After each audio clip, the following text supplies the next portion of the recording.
Hello everyone, welcome back to my channel, Bill's RPGs and Crafts. I'm Bill. Today we are diving into the Hunter class out of the Advanced Class Guide. This will be a level 1 through 5 character build. I'll go over what the best stats are, what feats I would pick, how I would go about creating this up from 1st level to 5th level character. So, without further ado, let's dive in.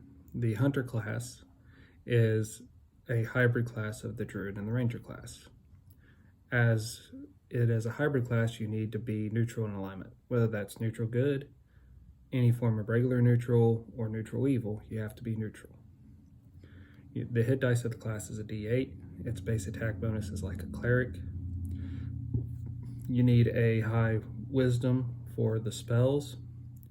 And then I picked Dex and Con as my other good stats for this class. Your spells max out at 6th level, and you cast them like a bard or sorceress. So you know a set amount of spells each spell level, which will increase slowly as you gain levels.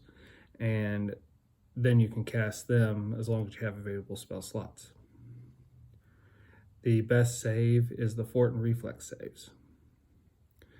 You're proficient in all simple, martial weapons, light, medium armor, and shields, except tower shields.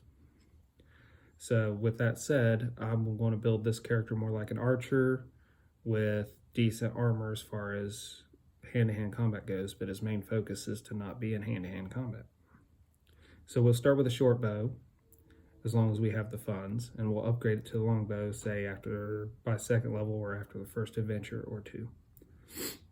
From there, his melee weapon is going to be a scimitar, and he's going to have a heavy wooden shield. I picked scimitar because it crits on an 18 through 20, so I want that bigger range to hit a critical on.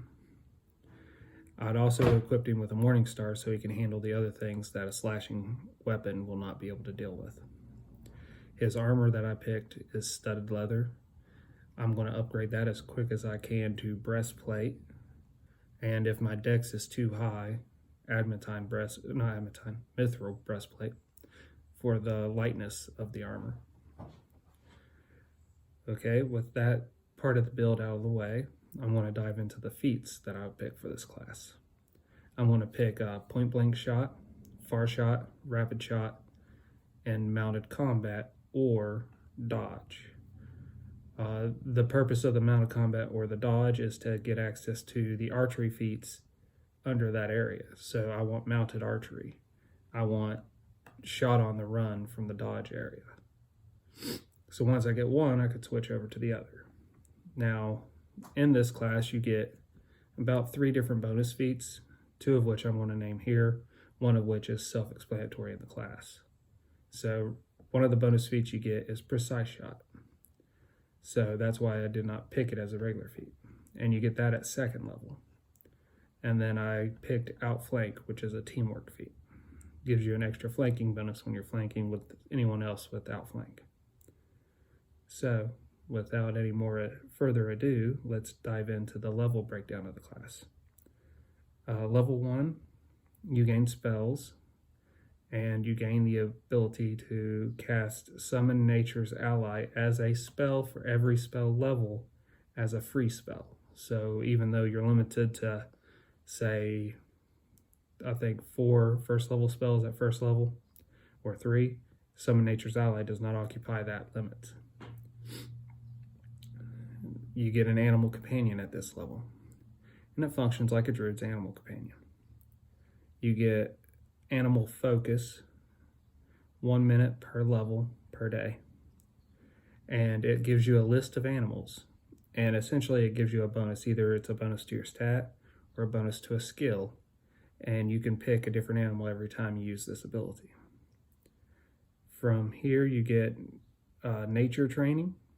All levels of hunter count towards your feats, options, and requirements that are limited to druids or rangers. So if you're a 5th level hunter, you're considered a 5th level druid or 5th level ranger for requirements.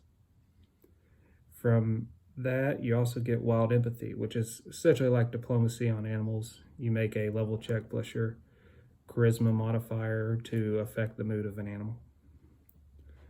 At level 2, you get precise companion, which just gives you options between 2 of the feats, bonus feats.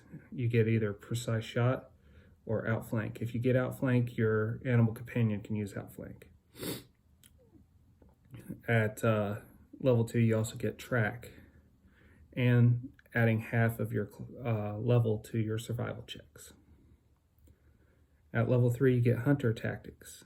It allows you to automatically share any and all of your teamwork feats with your animal companion.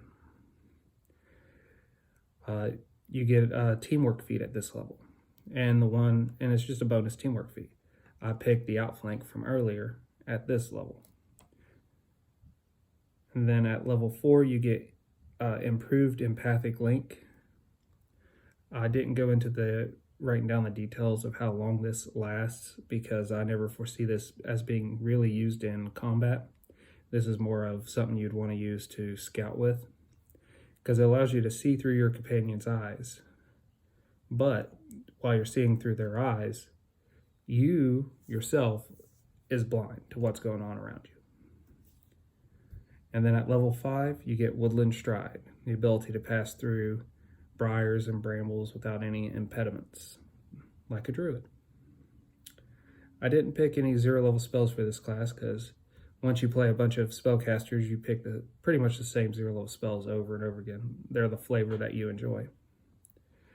But my first level spells, you get Summon Nature's Ally for free, and then these are the 6 spells that I'd pick from for the whole 6 spells you would know at total by the time you're 5th level.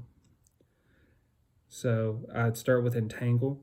I'd get Fairy Fire to handle invisible or blurred creatures.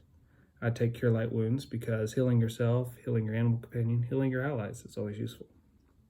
I'd get Produce Flames, so that way I have a fire attack that I can use at a distance or up close, and I can set things on fire. I'd take Magic Fang, so I could put this on my animal companion, and he could essentially hurt anything that needed magical weapons to bypass its DR. I take Magic Stone. When I take Magic Stone, I would get me a sling. That way, when I cast Magic Stone, I'm not limited to the Magic Stone's thrown range. I can load it up in sling and use the sling's distance range. Level 2 spells. You get Summon Nature's Ally, the 2nd level. You get Heat Metal, Soften Earth and Stone, Warp Wood, Bark Skin, Flaming Sphere, Spider Climb.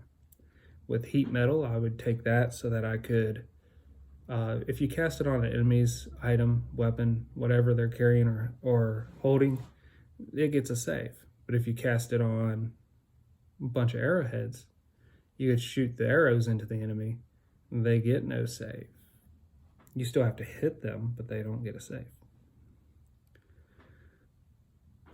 The Soften Earth and Stone and the Warp Wood will allow me to get access to areas of dungeons that are harder to get access to. Say you need to go through a wall, say there's a door that's stuck, nobody can move it, and you don't want to make too much noise.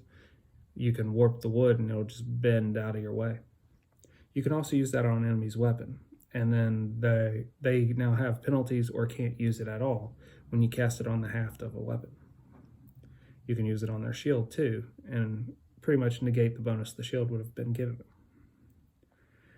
them. Bark Skin's self-explanatory, boosts your armor class. Flaming Sphere gives me a distance fire attack that I could just move around the battlefield.